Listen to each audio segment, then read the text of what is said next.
Why is my voice so fucking raspy?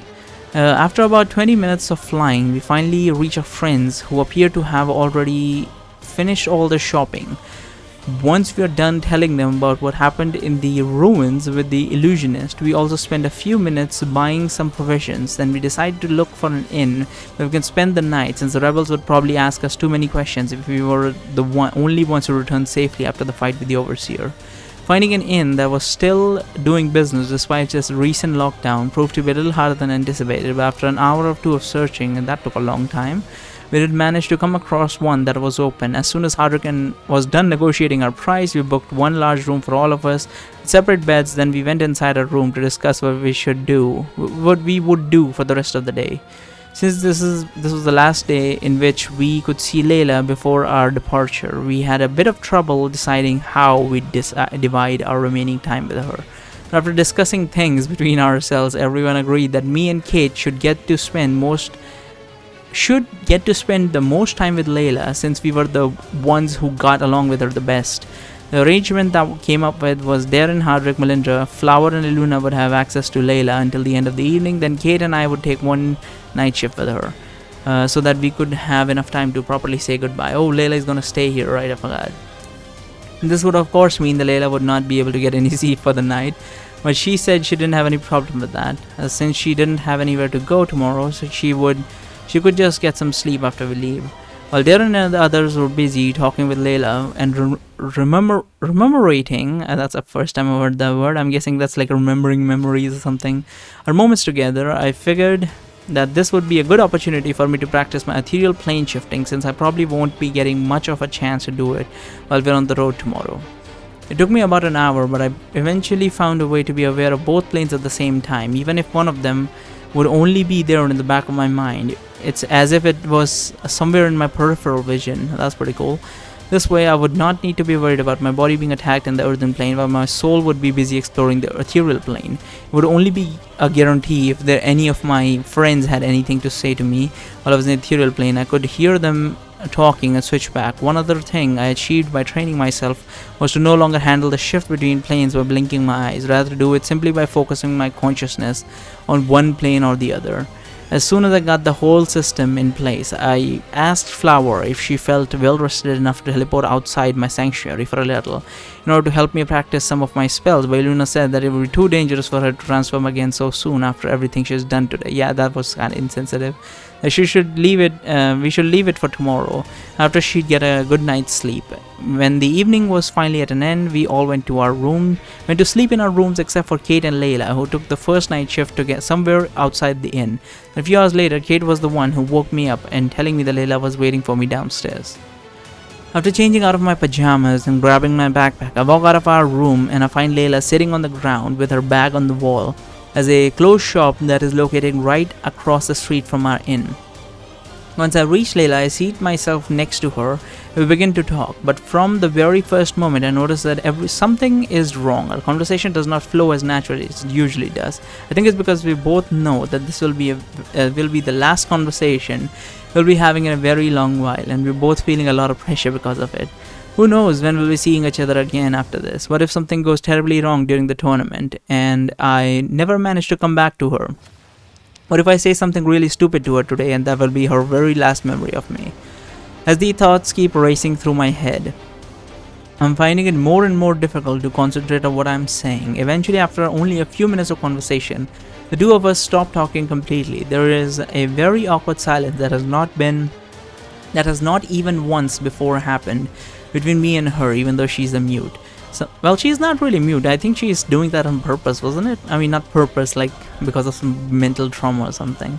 Something needs to be done. Things can't be allowed to go on like this. Offer Layla a biscuit. Ask Layla if she knows the joke about the rock golem and the three-legged trampler. I don't think I will do that. Let's offer a biscuit. I reach into my backpack, I take out a single biscuit, then I offer to Layla. Here, I tell Layla, have a biscuit. Oh, thank you. Layla writes as she takes the biscuit in her hands and begins to nibble on it. Make sure to savor it, I say. I have very few of those left. I know, Layla writes with a smile as she continues to take very small bites of the biscuit until she's finally eats it all.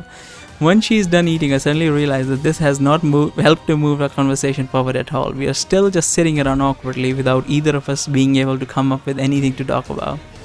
After more than 10 seconds of silence, I decide that I simply can't take it anymore and blurt out the first thing that comes to my mind. So, I say, has your stat device been getting any points lately? I think I haven't gotten even a single point once we arrived at Allender. No, Layla writes. Now that you mention it, I don't think I've been getting any points either. That it might be true that there is something happening inside the city that's causing us to get fewer points, I say. Didn't we also have a similar problem in Thelius? Yeah, I'm pretty sure we did, Layla writes. Here's a crazy idea, I say. What if the reason why we're having so much trouble harnessing energy with our devices in the cities is because there are hundreds of other devices gathered in these places and the energy is being divided equally between them?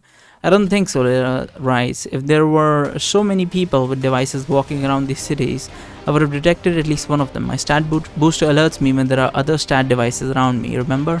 Yeah, but what if it's not multiple people who are walking around with these devices, I say? What if someone deliberately gathered a large number of devices, put them in these cities to harness energy from the participants? There would be fewer chances for you to detect them if these stat boosters are all lying in a building somewhere, right? I suppose, Layla writes. There's also something else that's bothering me, I say. When we first met Melindra, she told me that she couldn't find any stat boosters for sale on the other continents. No matter how hard she looked, even though these stat boost devices used to be extremely easy to find in shops before. What if the real reason why so many of these merchants didn't have the fortune teller trinket in the stock anymore was because somebody needed to buy all of these devices before the tournament so that they could... Barry, Layla interrupts me as I now notice that she's looking directly into my eye. What are we doing? I'm not sure if I really understand the question, I say, but then Layla cuts me off again with another one of her floating texts. This may be the last night shift we'll have together in the very long time. We're sitting here talking about our stat devices. Layla writes, well, what else do you want to talk about? I ask. Anything, Layla writes. Anything, as long as it doesn't feel as forced and as awkward as the conversation we've been having for the past few minutes. Barry, what happened to us? We used to be able to talk freely about any subject that came to our mind. There was never any tension between us. Why can't we just act as if as if this was any other day? I mean, it's not like we're never going to see each other again. We're just taking a little break, aren't we? You're right, I say as I'm slowly processing Layla's words in my head. You're absolutely right.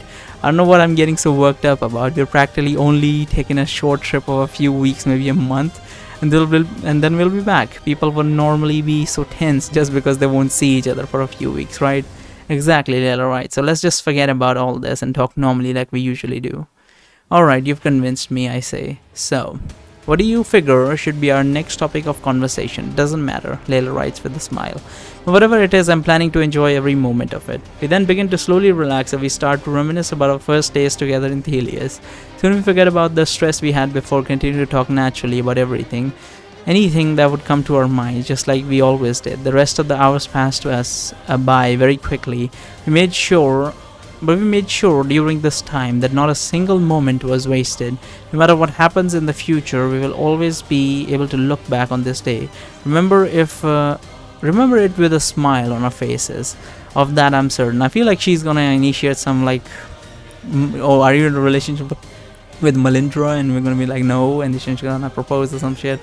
This is awkward, very awkward, because the thing is, what's her name? The Time Weaver. What's her name? I'm completely blanking. Oh, it's been so long since I've heard her name. But the Time Weaver girl, she was a very mature lady who had been, married before, so she was very upfront about these things. Like she was in a relationship before, married too, so she was handleable about this stuff. On the other hand, Melindra is just super old and like she's lived a long time and she's been through all sort of shit, so her like thought process has been super like developed.